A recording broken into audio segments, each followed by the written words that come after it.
Hello. Ooh, How are you? thank you. We I'm are fine. How are fine. you? You. I'm good. Thank you so much for having me, for taking some time to Thank talk you. with me. So nice to meet you guys. I'm Jessica. I write for a Brazilian website called Metal, and Oh, we're very excited in talking about about your latest album. So congratulations on your latest release. Thank you. So first of all, I want to know about Leaf's influence. So, what are the main differences between Avatarium when Leaf was actively collaborating and today, with you leading the creative process? Do you feel there has been a shift in the band's sonic identity over time? yeah.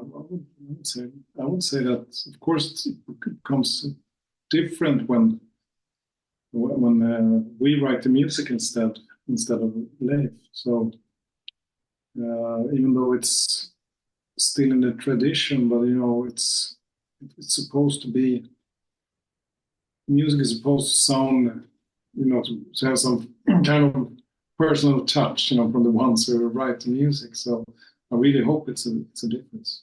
Yeah. Yes. And of course, that I think that's the whole meaning, that everyone who is involved in writing or performing, playing in what we do, will leave his or her mark in this music. So and that makes it, unique and special. And what you hear in our music is the outcome of sort of the human craftsmanship. So yes, of course there is a big difference since in the creative process. But I also think that, I mean, we have written the three last albums, most of them together. But we, I mean, you learn from all people you collaborate with, and we worked a lot with Leif Edling, which has been a great. I mean, he has been a mentor and a teacher, of course, not intentionally, I think, but you work alongside with someone that great and you learn things, of course. Well, it was also a lucky thing that right after the first album, we all kind of wanted to do something different, not do the same album again.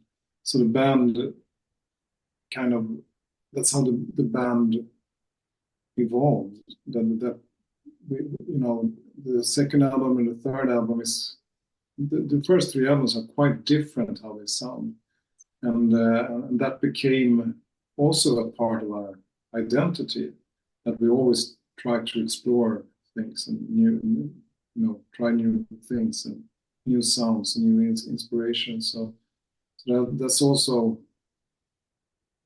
was also a lucky shot for us, I think, when we started to write music, because that gives us the opportunity to be able to explore new grounds. Yeah, absolutely. And I felt that this album has a heavier sound compared to the previous one. Was this a deliberate choice? Did you intend to further reconnect with the doom metal roots that defined the band's early days? Yeah. I think we were quite focused on writing music for the live stage. And and when we, with that in mind, when you think of what you like performing with on stage, that this came natural. Okay, we wanted to be riff based, and to not only any riff, but the coolest riff, and you wanted to feel right and authentic. So, and yeah, in that sense, it might be a bit back to the roots, but definitely with a stage in mind. Yeah, well, that was very intentional. I think as well with your melodies that you sing, that you want to have melodies that you enjoy singing. I want to have riffs that I enjoy playing, and then so we try to have these two things, but then we also we have to make the songs as good as we can. Same, but it is. I think both of us loves music, so when we play a song that we think is great, then we're happy. So everything goes hand in hand. So. Yeah. And it comes full circle. So could you share the concept and inspirations behind the composition of the title track and why you decide to name the album after it? Yeah, well, it was actually the first song we wrote for the album, and I had, I keep a notebook with ideas, and I had, as we do, we knew that okay, we're starting off the process of making an album, so we went to the west coast of Sweden during winter time, and if you've ever been to the west coast of Sweden. When it snows and rains and storms, then you know that it's really harsh weather. It's nothing like Brazil, and there's nothing like a sort of beach. It feels very doom. It is quite doomy. It's more doomy than the shore in Rio de Janeiro. Yes. So I think we got to borrow a great house by the ocean, and you get inspired. And we brought our guitarists, both of us, and so we tried out some stuff. And this was actually, I think, the chorus of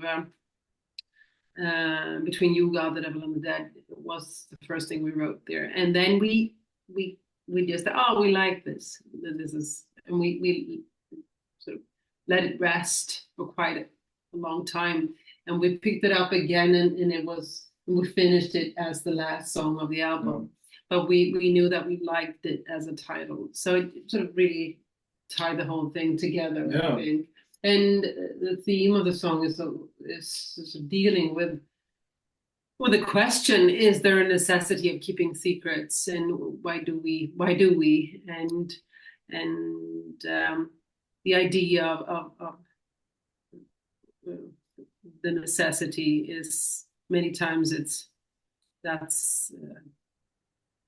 is a misconception or a wrong belief that we have to carry around pain or suffering. And when we share things, we realize that maybe it's not that damaging or dangerous or whatever the fantasy about it is. So it's a good thing. Yeah,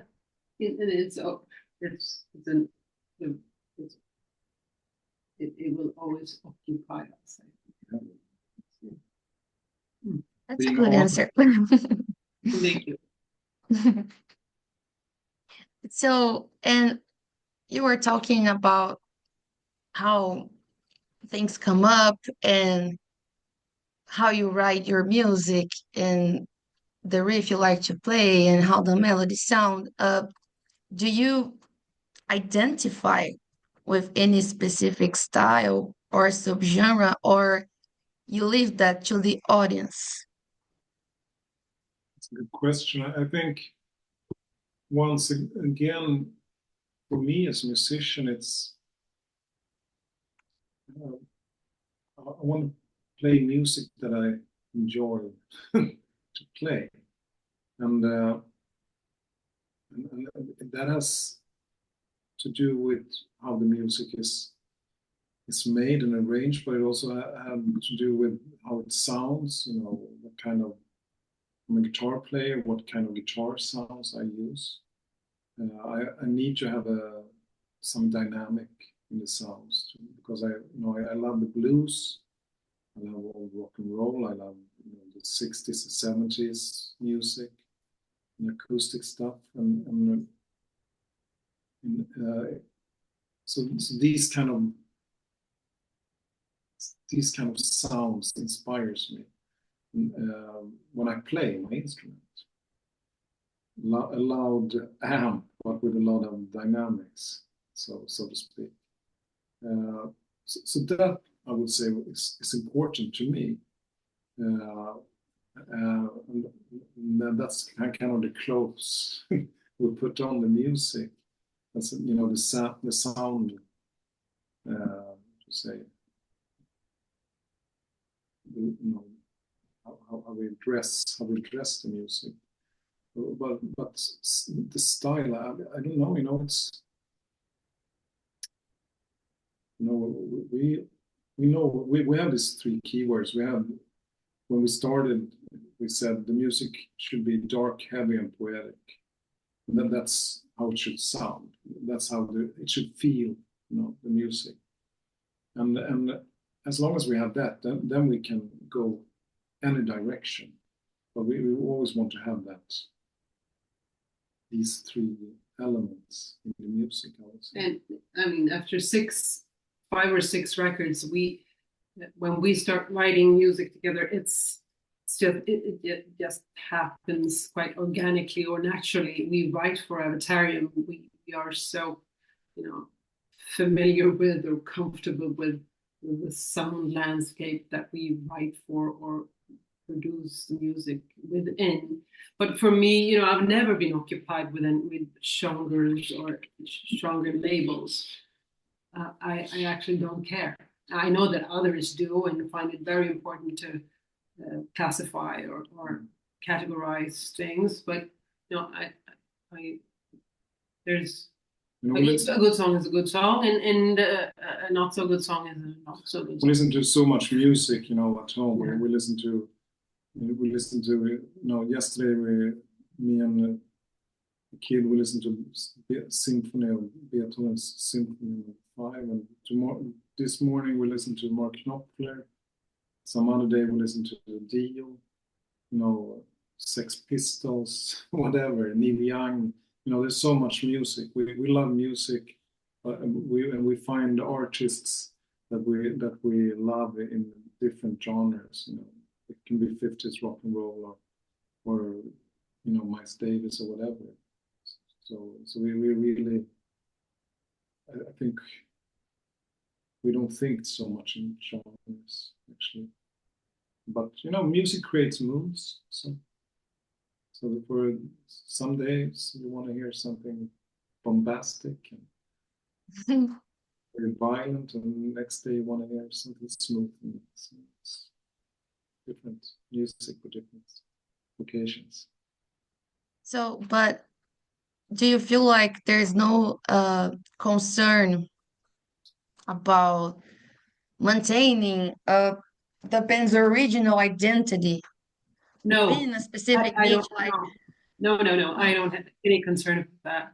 It's, you know, we don't I'm in music, and I think I can speak for you as well on this. For the for the sake of making music that we like ourselves. Yeah. And if we were to focus on what people would think or feel, or we would be we would be aiming for the wrong things, such as, you know, to be ratification from someone else, and I think that would be sort of moving in a sort of destructive direction, and you have to really be very careful about that. And I think you also have to respect the audience. We have this wonderful audience who cares about music and constantly seems to sort of be as curious as we are to explore new ground, care. Yeah. So and who are luckily there seems to be up for new things and follows us, and so that's the thing. Yes, and that's a fantastic thing to have such an audience. Yeah, it's such a privilege. But of course, as I said, we have, you know, this dark, heavy, poetic. We need to have these elements, and it's guitar-oriented music. So, you know, and so it's rock and hard rock and doom, you know. But you know, but as I said, we really just try to write best music. Yeah. But we wouldn't, have a disco song on the album. Because that would be kind of weird. Because that's not dark heavy poetic.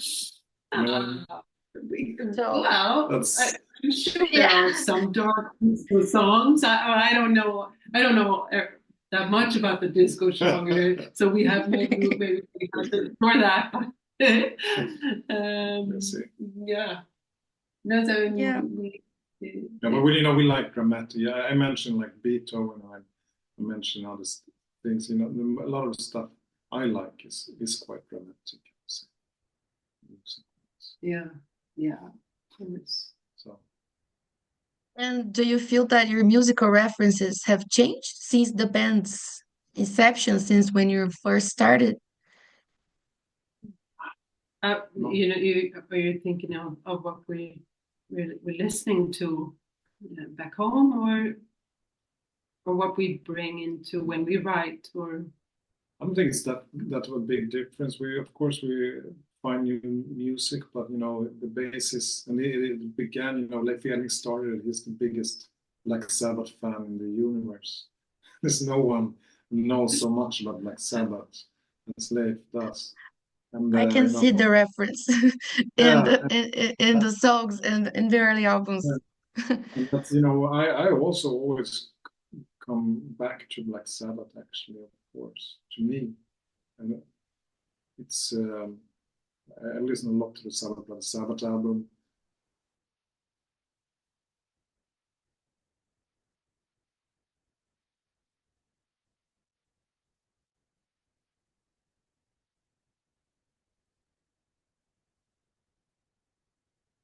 And she listens to a lot of other things. Yeah. There's, I just think it's, as I said before, I think you have to respect yourself and you have to respect the audience, and the audience will feel, if I were, trying to be someone else, people would feel that, and I would not be happy. I cannot pretend being some this or that. It's just, when it comes to music, which is the dearest thing, you have to be true to yourself, and you have to connect with what feels right, and that will come out, and I think you can hear that on our records, that this is real and this is honest. That was the fantastic kind of collision, when Leif Edling wrote the first album and Jennie-Ann sang on it, because you have your integrity and Leif has his integrity. But when his music met your voice and the way you handle the melodies, something unique happened, and that's and that was just a lucky thing for us, and that's I think that is a luck. Yeah, that was a lucky accident, and in music history, I think that is what sort of defines or has made music develop. That there are the fusions of different genres or styles or people from different parts of the world or background musical wise, and in our case, and for me, meeting Leif Edling and you in the studio, and I had no. Of course, I grew up in the 80s, and I heard a lot of hard rock and stuff, but I didn't have any personal relationship to that. I like jazz music and sing jazz and so on. And when I met Leif, he showed me respect, and that was mutual. And I was given the freedom to sing the songs as I saw fit, and to interpret that in my way. And that is what made the music sort of brilliant. It was interesting, that fusion. Yeah, so that was a lucky accident, but people that is when you try to follow what you think is true, then these things sometimes happen, if you're lucky. Yeah. So, and about the production and the sound choices of your new album, did you experiment with anything different in terms of production, sound design, in the recording process? It's a good. We used a small drum room. I think it was the first. Not the first time we used a small. We have used a small drum room one time before, but a smaller drum room. We experience. We always experience. I'm interested in production and microphones and all this kind of stuff. So and the performance, but the performance is always the most important. So yeah, and different, with amps and in the studio where we recorded everything else, we moved our Big Well studio, so that's a new environment and some new equipment there as well. So it was mainly a lot of vintage things being used, like that sound. So I try to learn these things, but I'm quite happy. I'm really happy with the sound of the album. I think it sounds heavy and big and fat, like it's supposed to. I think it sounds great. I got it all, so hopefully it won't be your last album. Maybe we'll get a disco album. And I can't wait. I can't wait to hear more from you. Marcus dancing. And so thank you so much for having me. And I hope to see you soon. And congratulations again on the new release. It's a killer album. It's very great. The production sounds amazing. Really. I love it. Thank you so much. Very nice to talk to you. Hope to see you again. Thank you so much. Thank you, guys. Bye-bye. Bye.